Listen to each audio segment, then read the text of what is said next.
Өдөрт 250 мл улаан дар суух нь зүрх судасны өвчин, чихрийн шижин, тархины мэдрэлийн эсийн өвчнүүдээс урьдчилан сэргийлж, шүд цоорол болон буйлны өрөвсөлд сайнаар нөлөөлдгийг саяхны нэгэн судалгаагаар тогтоожээ. Учир нь улаан дарсанд полифенол гэх бодис их хэмжээгээр агуулгаддаг аж. Энэхүү полифенол нэгдэл нь маш хүчтэй антиоксидант тул бие дэх чөлөөт радикалуудыг сармагжуулж, зүрх судасны үйл ажиллагааг дэмжин хөгшрөлтөөс сэргийлэх юм. Антиоксидантууд нь чөлөөт радикалд дутагдж байгаа электроныг нөхөж өгснөөр тухайн эс болон организмыг хоргойжүүлэх буюу эсэлдэлтээс хамгаалах үйлдэлтэй болох нь шинжлэх ухаанаар нотлогдсон. Харин чөлөөт радикалууд нь химийн хортой нэгдлүүд болон агаарын бохирдол, нарны хит ягаан туяа, радиацийн нөлөөгөөр ихэвчлэн үүсдэг байна.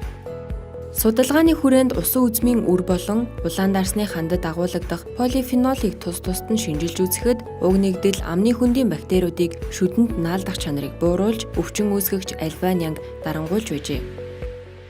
Иймээс уг нэгдлийн тусламжтайгаар амны хөндийн өвчлөл, эмчилгээний шин төрлийн эм бэлтгэлийг гарган авах боломжтой бөгөөд цаашид энэ талаар нэмэлт судалгаа шинжилгээ хийгдэх аж.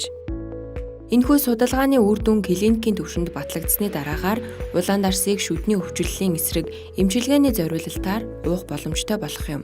Гэвч дээр дурдсан зохист хэмжээ болох 250 мл-ээс хэтрүүлж нэг доор их хэмжээгээр уувал дарсанд агуулгадах хүчил нь шүдний паланг гэмтэх аюултайг ч мөн эрдэмтэд анхааруулж байна. Полифенол хэмээх бодис нь мөн ногоон цай, кофе, хар цай, цуу, жүрж болон алюминий шүүс, нэрс, бөөрөлцгөн, киви, бараан усан үзэм, энтоор, уурцаг зэрэгт их хэмжээгээр агуулгаддаг байна.